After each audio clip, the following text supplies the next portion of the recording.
Le masque de la mort rouge. Edgar Allan Poe. La mort rouge avait pendant longtemps dépeuplé la contrée.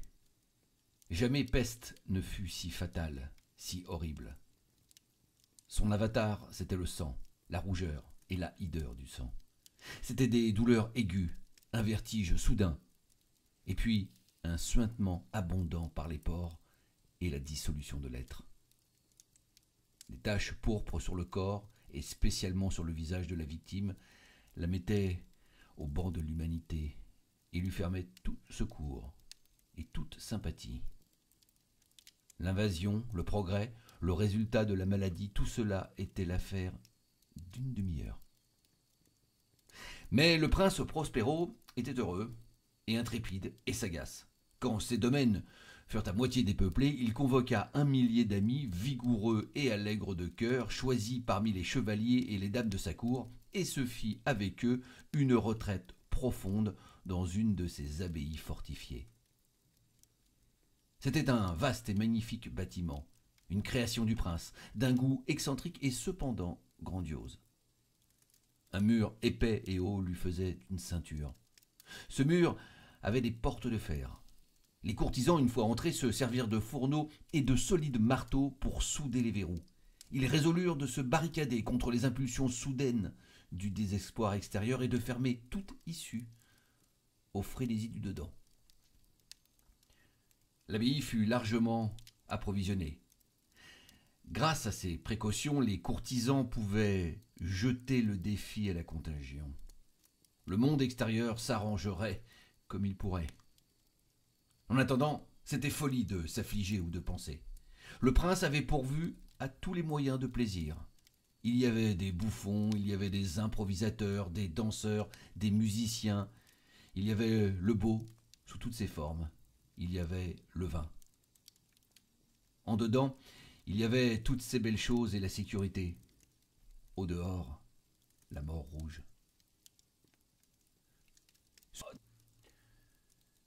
Ce fut vers la fin du 5e ou 6e mois de sa retraite, et pendant que le fléau sévissait au dehors avec le plus de rage, que le prince Prospero gratifia ses 1000 amis d'un bal masqué de la plus insolite magnificence. Tableau voluptueux que cette mascarade. Mais d'abord, laissez-moi vous décrire les salles où est le lieu. Il y en avait 7, une enfilade impériale. Dans beaucoup de palais, ces séries de salons forment de longues perspectives en ligne droite quand les battants des portes sont rabattus sur les murs de chaque côté, de sorte que le regard s'enfonce jusqu'au bout, sans obstacle. Ici, le cas était fort différent, comme on pouvait s'y attendre de la part du duc et de son goût très vif pour le bizarre. Les salles étaient si irrégulièrement disposées que l'œil n'en pouvait guère embrasser plus d'une à la fois. Au bout d'un espace de 20 à 30 yards, il y avait un brusque détour, et à chaque coude, un nouvel aspect. À droite et à gauche, au milieu de chaque mur, une haute et étroite fenêtre gothique donnait sur un corridor fermé qui suivait les sinuosités de l'appartement. Chaque fenêtre était faite de verre colorié en harmonie avec le ton dominant dans les décorations de la salle sur laquelle elle s'ouvrait. Celle qui occupait l'extrémité orientale, par exemple, était tendue de bleu, et les fenêtres étaient d'un bleu profond. La seconde pièce était ornée et tendue de pourpre, et les carreaux étaient pourpres. La troisième, entièrement verte, et verte les fenêtres. La quatrième, décorée d'orange, était éclairée par une fenêtre orangée. La cinquième, blanche, la sixième, violette. La septième salle était rigoureusement ensevelie de teintures de velours noir qui revêtait tout le plafond et les murs et retombait en lourdes nappes sur un tapis de même étoffe et de même couleur. Mais dans cette chambre seulement, la couleur des fenêtres ne correspondait pas à la décoration. Les carreaux étaient écarlates, d'une couleur intense de sang.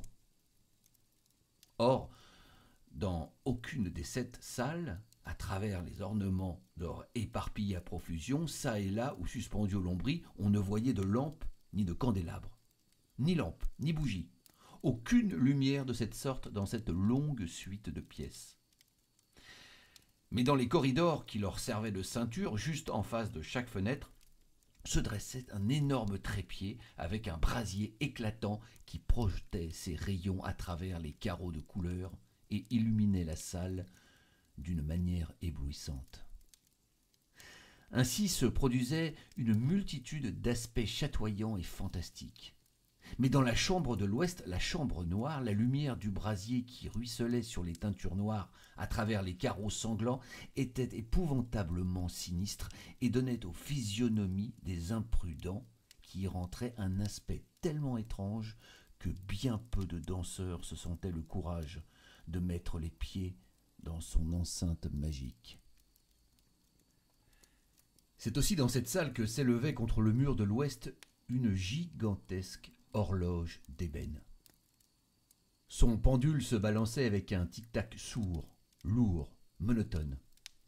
Et quand l'aiguille des minutes avait fini le circuit du cadran et que l'heure allait sonner, il s'élevait des poumons d'airain de la machine un son clair, éclatant, profond et excessivement musical, mais d'une note si particulière et d'une énergie telle que d'heure en heure, les musiciens de l'orchestre étaient contraints d'interrompre un instant leur accord pour écouter la musique de l'heure.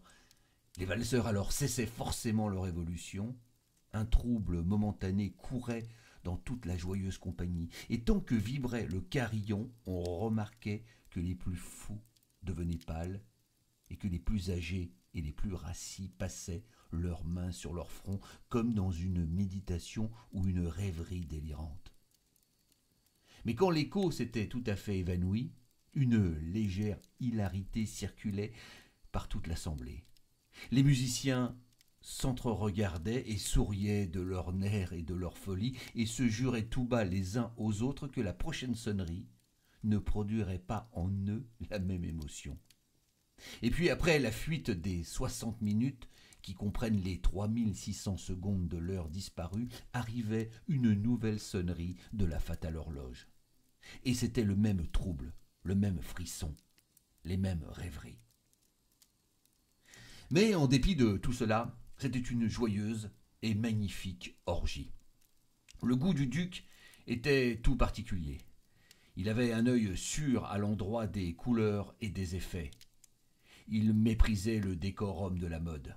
Ses plans étaient téméraires et sauvages, et ses conceptions brillaient d'une splendeur barbare. Il y a des gens qui l'auraient jugé fou. Ses courtisans sentaient bien qu'il ne l'était pas. Mais il fallait l'entendre, le voir, le toucher pour être sûr qu'il ne l'était pas. Il avait, à l'occasion de cette grande fête, présidé en grande partie à la décoration mobilière des 7 salons. Et c'était son goût personnel qui avait commandé le style des travestissements. À coup sûr, c'étaient des conceptions grotesques. C'était éblouissant, étincelant, il y avait du piquant et du fantastique. Beaucoup de ce qu'on a vu dans Hernani. Il y avait des figures vraiment arabesques, absurdement équipées, incongruement bâties, des fantaisies monstrueuses comme la folie. Il y avait du beau, du licencieux, du bizarre en quantité, tant soit peu du terrible et du dégoûtant à foison. Bref, c'était comme une multitude de rêves qui se pavanaient çà et là dans les 7 salons. Et ces rêves se contorsionnaient en tous sens, prenant la couleur des chambres. Et l'on eût dit qu'ils exécutaient la musique avec leurs pieds et que les airs étranges de l'orchestre étaient l'écho de leurs pas. Et de temps en temps, on entend sonner l'horloge d'ébène de la salle de velours. Et alors, pour un moment, tout s'arrête, tout se tait, excepté la voix de l'horloge. Les rêves sont glacés, paralysés dans leur posture. Mais les échos de la sonnerie s'évanouissent. Ils n'ont duré qu'un instant et à peine ont-ils fui qu'une hilarité légère et mal contenue circule partout. Et la musique s'enfle de nouveau, et les rêves revivent, et ils se tordent çà et là plus joyeusement que jamais, reflétant la couleur des fenêtres à travers lesquelles ruisselle le rayonnement des trépieds. Mais dans la chambre qui est là-bas tout à l'ouest, aucun masque n'ose maintenant s'aventurer. Car la nuit avance et une lumière plus rouge afflue à travers les carreaux couleur de sang, et la noirceur des draperies funèbres est effrayante. Et à l'étourdi qui met le pied sur le tapis funèbre, l'horloge d'ébène envoie un carillon plus lourd, plus solennellement énergique que celui qui frappe les oreilles des masques tourbillonnant dans l'insouciance lointaine des autres salles. Quant à ces pièces-là, elles fourmillaient de monde et le cœur de la vie y battait fiévreusement. Et la fête tourbillonnait toujours lorsque s'éleva enfin le son de minuit de l'horloge. Alors, comme je l'ai dit, la musique s'arrêta, le tournoiement des valseurs fut suspendu, il se fit partout comme naguère une anxieuse immobilité. Mais le timbre de l'horloge avait cette fois 12 coups à sonner. Aussi, il se peut bien que plus de pensées se soient glissées dans les méditations de ceux qui pensaient parmi cette foule festoyante.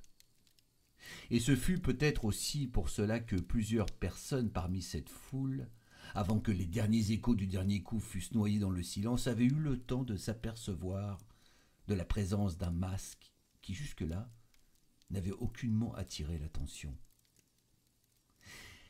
Et la nouvelle de cette intrusion s'était répandue en un chuchotement à la ronde. Il s'éleva de toute l'assemblée un bourdonnement, un murmure significatif d'étonnement et de désapprobation, puis finalement de terreur, d'horreur et de dégoût. Dans une réunion de fantômes telle que je l'ai décrite, il fallait sans doute une apparition bien extraordinaire pour causer une telle sensation.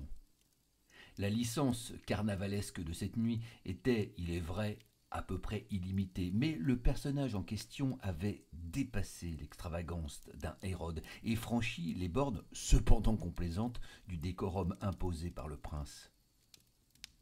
Il y avait dans les cœurs des plus insouciants des corps qui ne se laissent pas toucher sans émotion. Même chez les dépravés, chez ceux pour qui la vie et la mort sont également un jeu, il y a des choses avec lesquelles on ne peut pas jouer.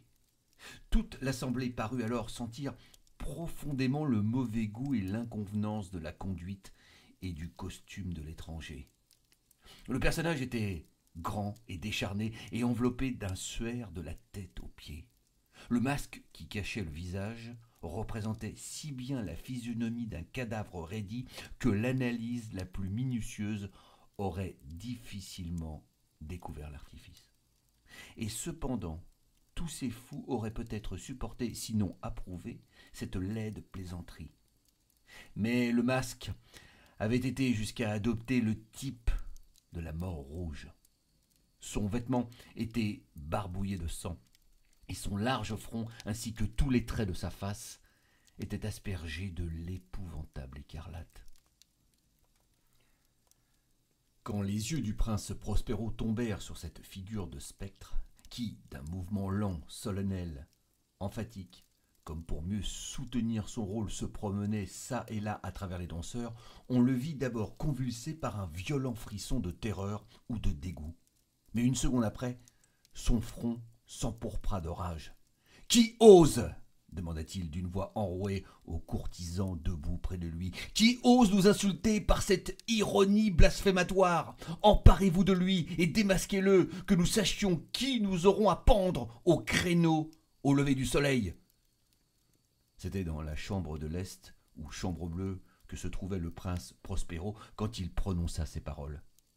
Elles retentirent fortement et clairement à travers les 7 salons, car le prince était un homme impérieux et robuste, et la musique s'était tue à un signe de main.